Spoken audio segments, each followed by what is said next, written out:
근대 철학자가 생각하는 쾌락에 대해. 바리우 스피노자는 17세기의 네덜란드의 철학자로 쾌락에 대해 독특한 관점을 제시했다. 스피노자는 모든 것이 단일한 실체인 신 또는 자연의 일부라고 보았다. 인간의 감정, 쾌락, 고통은 모두 이 자연의 표현이다. 즉, 자연의 법칙에 따라 살아야 한다고 주장했다. 쾌락은 이 자연의 질서에 따를 때 가장 잘 실현될 수 있다. 이성과 조화를 이루어 자연의 질서에 맞는 삶을 살면서 느끼는 기쁨이야말로 진정한 쾌락이라고 봤다. 스피노자 철학에서 이성은 매우 중요한 역할을 한다. 그는 인간이 이성을 통해 삶을 이해하고 통제할 수 있다고 믿었다. 이성에 따라 살아가는 삶이 참된 행복과 쾌락을 가져온다고 주장했다. 이성이 우리를 이끄는 대로 행동할 때 우리는 진정한 쾌락을 경험하게 된다. 이는 일시적이거나 감각적 쾌락과는 다른 차원의 쾌락이다. 스피노자는 이러한 이성적 쾌락을 기쁨이라고 불렀으며, 이는 우리의 능력을 증가시키고 우리를 더 높은 존재로 이끄는 경험이다. 스피노자는 감정을 능동적 감정과 수동적 감정으로 구분했다. 능동적 감정은 우리가 이성에 따라 행동할 때 경험하는 감정으로, 이는 우리의 능력을 증진시키고 참된 기쁨과 쾌락을 제공한다. 반면 수동적 감정은 외부에 의해 영향을 받는 상태로 우리의 능력을 감소시킬 수 있다. 즉, 외부적인 조건에 의해 좌우되는 수동적인 쾌락은 불안정하고 일시적이지만, 스스로의 능력을 발휘하며 살아갈 때 얻는 쾌락은 지속적이고 강렬하다고 보았다.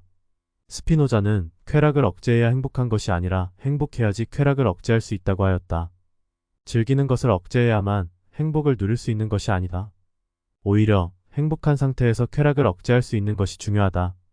즉, 내면의 행복과 만족이 있을 때 우리는 외부적인 쾌락이나 즉각적인 만족을 추구하는 것을 자연스럽게 억제하게 된다.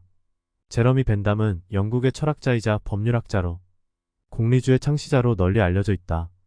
벤담의 철학은 윤리학, 법학, 정치철학 등 다양한 분야에 걸쳐 있으며, 그의 사상은 근대 사회의 법과 도덕, 정치제도에 큰 영향을 미쳤다.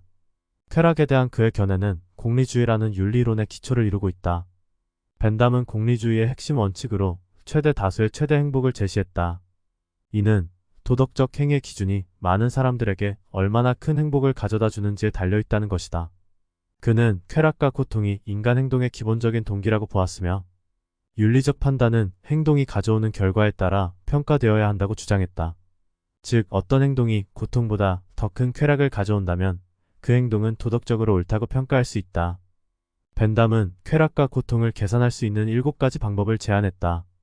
이는 특정 행동이 얼마나 많은 쾌락과 고통을 초래하는지를 정량적으로 평가하려는 시도이다. 쾌락 계산에는 다음과 같은 기준이 포함된다. 강도는 쾌락이나 고통의 강도를 의미한다. 지속성은 쾌락이나 고통이 지속되는 시간이다. 확실성은 쾌락이나 고통이 발생할 가능성이다.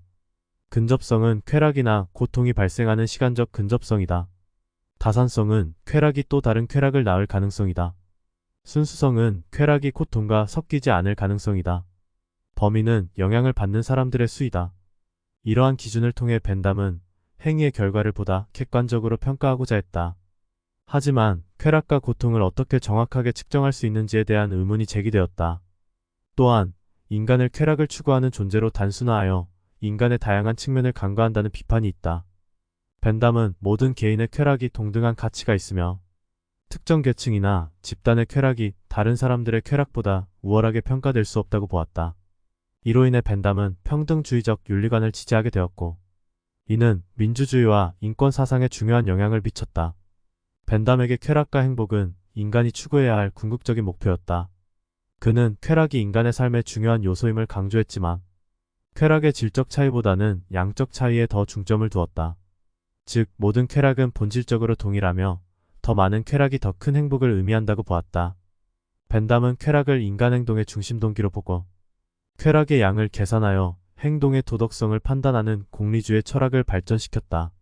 그는 쾌락의 양적 측정에 초점을 맞추고 최대 다수의 최대 행복을 실현하는 것을 도덕적 목표로 삼았다. 벤담의 공리주의는 윤리학에서 중요한 영향을 끼쳤으며, 쾌락의 사회적 의미와 그 역할에 대한 심도 있는 논의를 이끌어냈다. 하지만 소수의 희생을 통해 다수의 행복을 증진시킬 수 있는 경우 어떻게 윤리적인 판단을 내려야 하는지에 대한 문제가 제기된다. 존 스튜어트 밀은 19세기 영국의 철학자이자 사회개혁가로 스승인 제러미 벤담의 공리주의를 발전시키고 심화시킨 인물이다. 밀은 벤담의 최대 다수의 최대 행복이라는 원칙을 수용하면서도 인간의 개별적 자유와 다양성을 더욱 강조했다. 밀은 벤담의 공리주의를 이어받아 행복을 최고의 가치로 보았지만 단순히 양적인 쾌락을 추구하는 것을 넘어 질적인 쾌락인, 즉 고차원적인 정신적 즐거움을 더 중요하게 생각했다. 밀은 개인의 자유를 최고의 가치 중 하나로 생각하고 국가나 사회가 개인의 자유를 침해해서는 안 된다고 주장했다.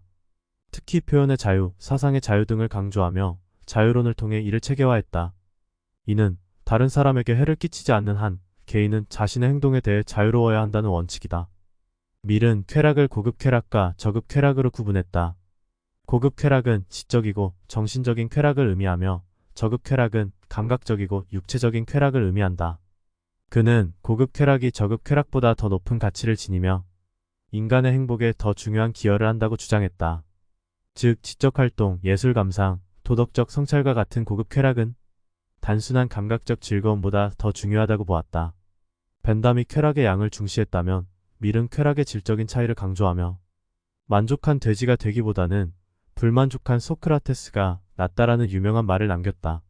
밀은 경험을 통해 고급 쾌락을 맛본 사람은 저급 쾌락을 더 이상 동일한 수준으로 평가하지 않는다고 주장했다.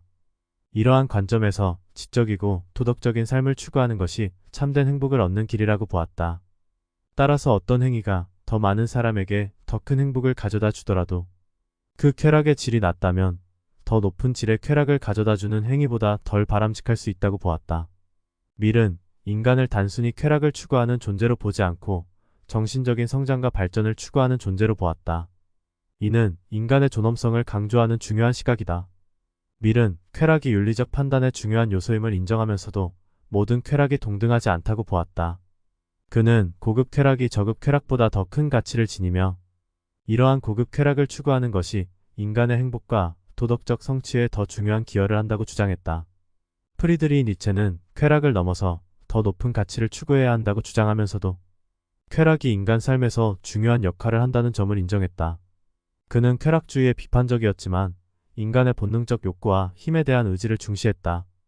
그는 단순한 쾌락보다는 자기 극복과 창조적인 삶을 통해 더 높은 차원의 만족을 추구할 것을 주장했다.